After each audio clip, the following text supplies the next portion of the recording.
Hi, everyone. We are so happy to be here for episode number 2 of Claim Your Next Chapter. And if you have ever walked out an interview thinking that went great and then never heard back, well, this is the episode for you. We're going to be diving into the real reasons why strong candidates get passed over and the subtle answers that make or break offers. So, now let me introduce you to my amazing co hosts. So, this is Joy. Joy is one of the most genuine and insightful recruiters out there, and she's better known as the Joyful Recruiter.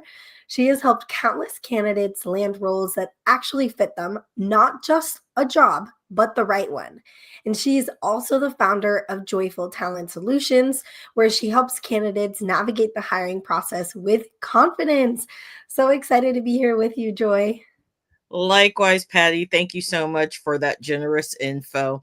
I'm so excited to be here and get to put you in the hot seat. So, Patty excuse me, Patty has worked as a hiring manager, an enablement leader, and even a recruiter. So, she's interviewed and hired hundreds of people. So she knows exactly what makes a candidate stand out and what makes them lose, unfortunately, the offer. Yeah, thank you for that great introduction. Well, I guess we can delve right in. Excellent. And in the audience, if you could drop where you're calling from, that would be great. And say hi. We are very grateful to have you join us today. So, Patty, let's start with a favorite.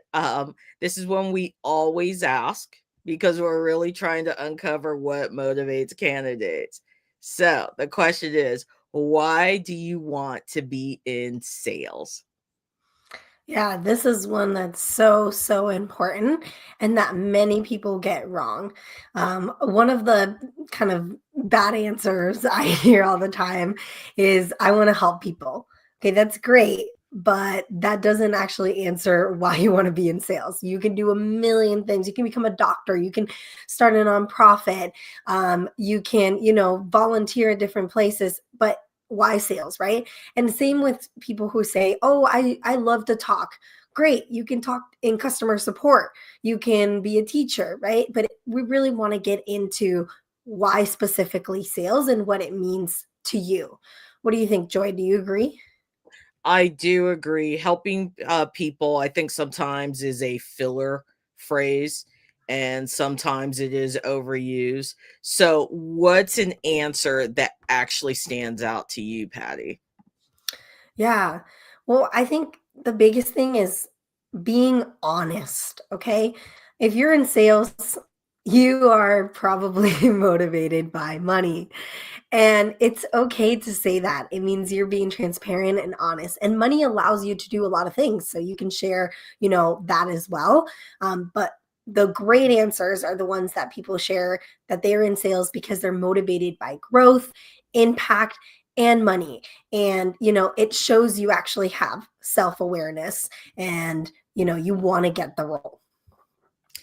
I'm glad she mentioned self awareness. It's highly important in everyday life, but definitely in sales. So, even though Patty and I don't typically ask a candidates this, many interviewers still do.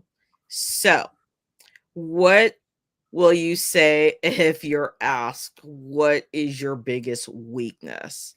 And keep in mind, interviewers are looking for a certain level of self awareness, the ability to learn and grow. So, can you reflect and improve? That's what they're looking for. Exactly, yeah. Some bad answers are twofold. They're either not honest at all or they're way too honest, right? So if you're like, "Oh, I don't have any flaws. I'm a perfectionist. I care too much. I work too hard." okay, we all know that's BS, right? And then on the other side of it, if you're being way too honest and you're saying things like, oh, I'm really bad with organization, I've missed deadlines before, or, I'm super late to things and, there's oversight, well, then you're also not going to get the job because they don't want somebody that doesn't have those skills as well. So you want to make sure you're somewhere in the middle. And I know there's sometimes me and Joy have gotten some crazy answers when we ask this question, which, And I'll pass that's it off why to you to share a story. and that's why I don't really ask the question anymore. Because once a candidate, when I asked the what's your weakness, he told me drinking and women. So what do you think a good answer to this question is? Yeah, that's a funny one. And, the important thing, like you mentioned earlier, Joy, is to uncover that self awareness, right? You really want to showcase a story of something that you were struggling with, not completely major, right? Mhm. That's something that relates to the job, right? And then the growth and the initiative that you took to get there. So, for example, you could say something like, early in my career, I struggled with public speaking and I signed up for Toastmasters to make myself be more comfortable with public speaking.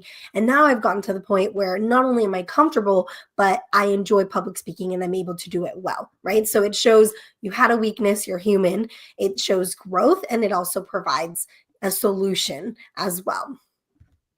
Exactly. And I really do like that because as you mentioned, it shows self-awareness. You and the person decided to do something about that weakness. So it also shows that they were able to find a solution to their issue. Interviewers don't expect perfection, or at least they shouldn't. They just want proof that you are coachable. So Yeah. here's another one. I love asking this question. I usually close with it. Why should we hire you? Yeah, this one can really make or break the interview, right? It's your close, especially for sales. Any role, this is an important question, but especially in sales. And the most important thing to think about with this one is you want to show, not tell. I don't need you to ramble on and on about how, oh, I'm going to bring in so many deals and I'm very passionate and I'm hardworking and I'm all this, right?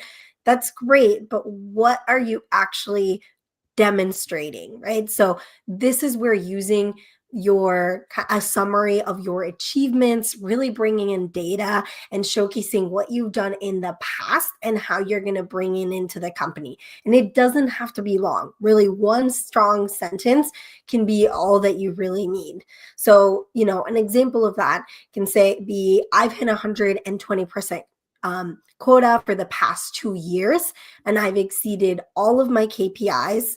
As a result, I've been able to build repeat business, and I'm confident that I can bring those skills here, right? It shows what you've done in the past, how you've done it, and what you're going to bring in. And again, it's short and sweet. Mic drop, yes. It shows data and connection. And I was looking at the comments, and Jose said, they're not motivated by money. Why do they want to be in sales? Yes, I absolutely agree. Thanks for adding that, Jose. All right. So this is also a good one. Tell me about a time you lost a deal. So, what are your thoughts about that, Patty? Yeah, this is another self awareness question. And again, looking for coachability, right? I'm a big believer that if you have the right mindset, the right skills, that you can be coached to sell anything, right? And so they want to see that you're able to grow. So, a bad answer similar to the one with the weakness, is way too honest, right? Like you completely forgot to reach out to the prospect, you dropped the ball, you said something like completely off, maybe because you were new and you had no idea that that was inappropriate to say, right? Don't share those stories. It's more about not necessarily a major oversight, but an area of opportunity for growth. So maybe you can share a time where you didn't really delve deep into discovery. You didn't ask enough questions. And as a result, the pain wasn't big enough. And you learn that. You now go through the entire medic process, for example, and you have more discovery questions and you really make sure to hone in on the pain, and you can share that story and say, now you make it part of your process, and now you're doing this and you've been able to get more deals as a result. Because also sharing that you've never lost a deal is ridiculous, because we've all lost a deal. It happens. It's really about the growth that you're uncovering and sharing from the fact that you might have missed something, right? I like that. Like you mentioned, it shows growth. And if you show how you have improved, that's also a huge plus. Again, self-awareness. All right. Now, here's a question that people underestimate. Do you have any questions for me or for us? Patty, I'd love to hear your thoughts about that. Yeah, I think this is probably one of the biggest make or break moments, and people don't realize it. Because what we're listening for is curiosity. And in sales, you have to be curious, right? That's how you ask questions. That's how you're able to communicate. And for me, if somebody says something like, no, I think you covered everything, we're good, that's a red flag, instant red flag. And I can, might be controversial, but I can almost say you're not making it through to the next round unless they, did incredibly amazing, maybe on the other questions, or like went above and beyond and, send like 90-day programs or anything like that. Maybe I'll consider it. But most of the time, that is the fastest way to lose an offer, is by not coming prepared with questions. It tells me that you're not critically thinking or looking to delve deeper. And just a little side note on that as well. I know a lot of times people are afraid of joining a company and they're like, I have no idea what it's like. I don't know what I'm going to get into. This is your time to ask all of those questions and uncover that. And as a hiring manager, what I look for when you're asking questions as well is, can you lead a conversation? And so one of the ways that I really recommend standing out is by weaving in the questions throughout the interview. So instead of just waiting till the end with the hiring manager, for example, with the question about the time you lost the deal, you can ask a question back and say something like, how would you coach a rep in a situation like that? And then you're making it more conversational as well. It really shows curiosity, initiative, and emotional intelligence. But I know with recruiting, it's a little bit different than what hiring managers might necessarily be looking for. So, Joy, what's your approach? What would you add to that? Absolutely. It depends on the recruiter. Some prefer to go through their questions and leave room for candidate questions at the end. But either way, make sure to ask the questions. Interviews are a two-way street. You're evaluating the company as much as they're evaluating you. And you need to make sure that the hiring manager is someone you would want to work for or report to on a daily basis. Yeah, that's definitely so important, right? And to give you guys a sneak peek, we might be covering the type of questions and how to ask the right questions to uncover those red flags in a future episode. So make sure to stay tuned for when that comes out. Oh, I like that. I think I've posted about that.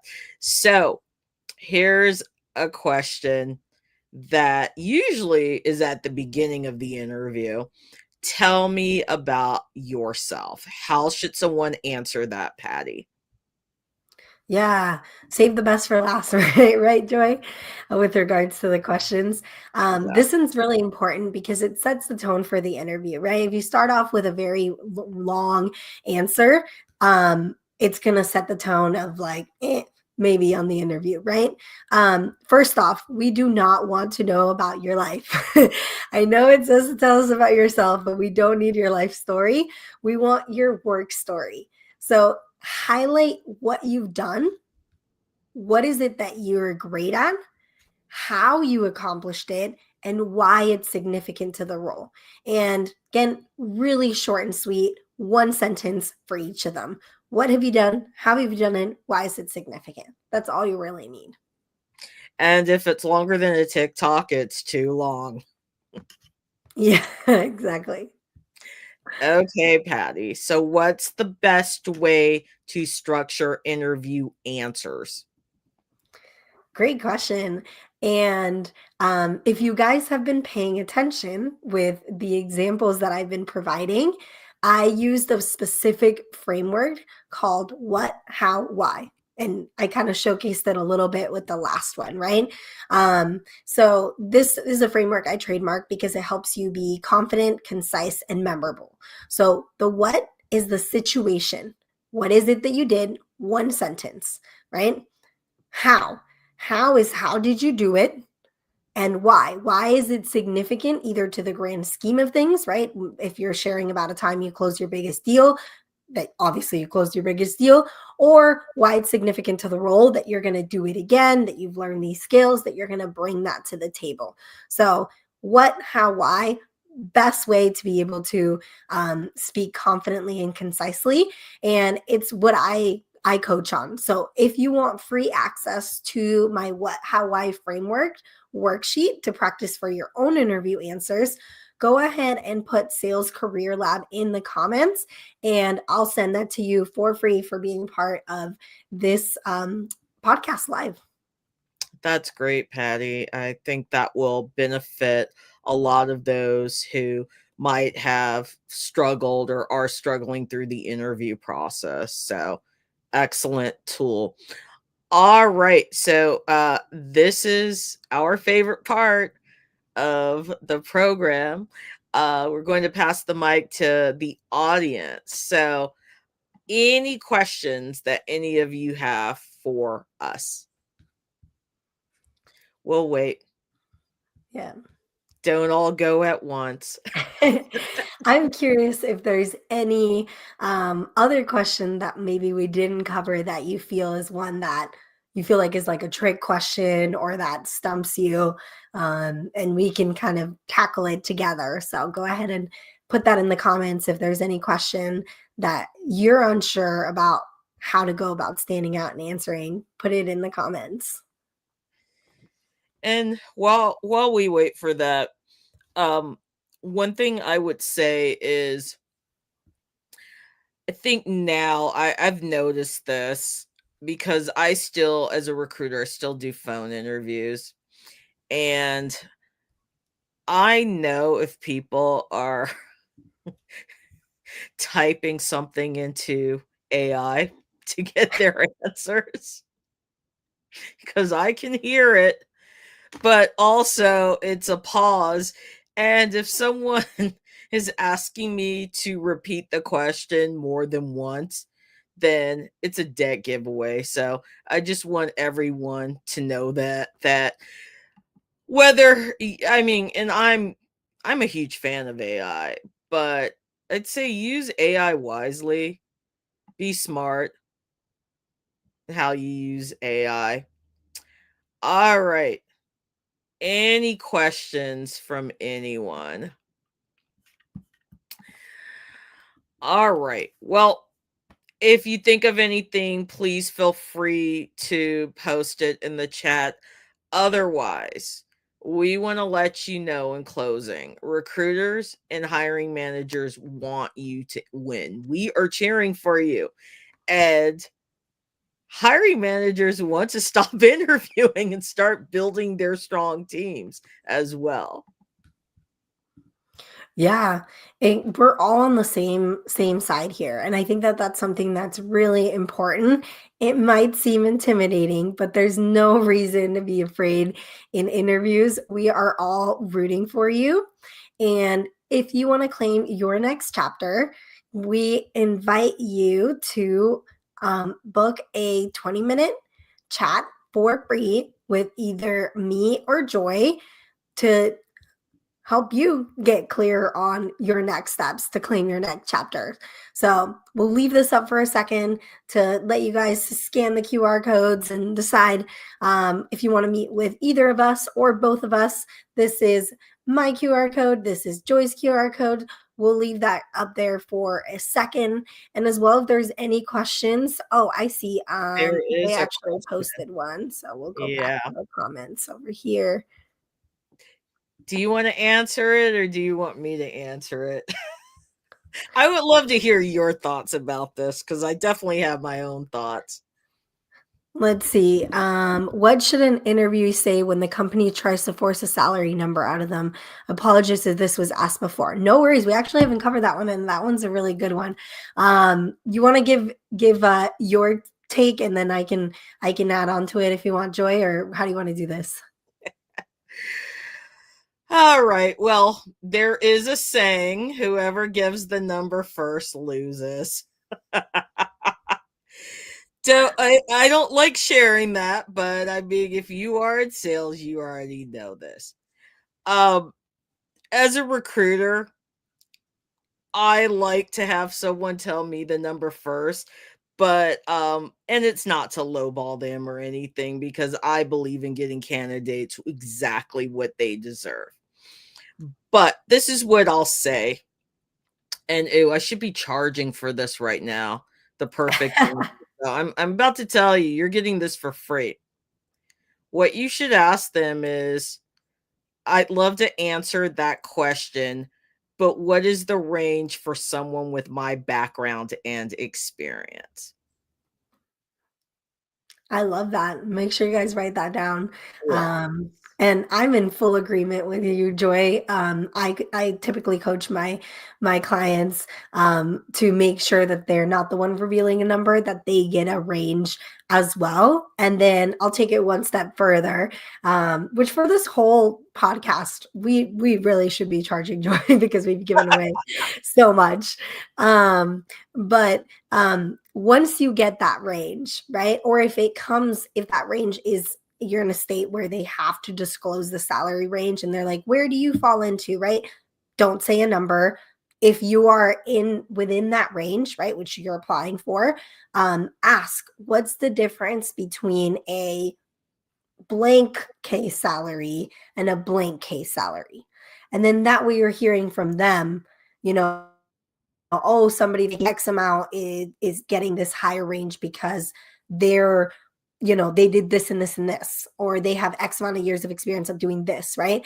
And what that means to you is you want to make sure you're really showcasing that higher salary range, right? So that way you're using their words on what that higher salary range means and applying that to your responses in the interview process throughout the hiring interviews. That makes sense. Now I will say this, because I had a hiring manager tell me recently, well, everyone's going to want the highest part of the range. So I'm going to be perfectly honest with you. If there is a range, I'm just pulling out a number, 75 to 90. If you have less than a year of experience, most likely you're not going to get the 90. Unless you are a master negotiator. But usually if you have the most amount of experience, then you should definitely position yourself to get the most. But again, don't give a number. So just remember that. Hey, Jay, I believe I know who you are. Nice to see you. Thanks for joining. All right. So you have our QR codes. I think, Patty, you're going to drop our socials in the chat as well. Yes, let me go ahead and pull back the QR codes. If there's any other questions, as I'm pulling those up over here, feel free to go ahead and post them in the comments, and we can answer those as well. That was a good question. Oh my Yeah. goodness. We gave away some recruiter and hiring manager secrets there. But no, that's a really good question. All right. Well, if there are no more questions, thank you so much for joining. Just want to say that this month is Breast Cancer Awareness Month. I am a breast cancer survivor. So if you are connected with me on LinkedIn, you probably know my story, but I'd also say check out my link tree. There are a few things there to support Breast Cancer Awareness Month. Thank you so much for joining us. We look forward to seeing you next time. Patty, anything else to add before we sign off? You got this. Be confident. That's Yes. the most important piece in all of that. And we're so excited to see you next month. Thanks for joining us. Thanks, everyone. Have a wonderful weekend.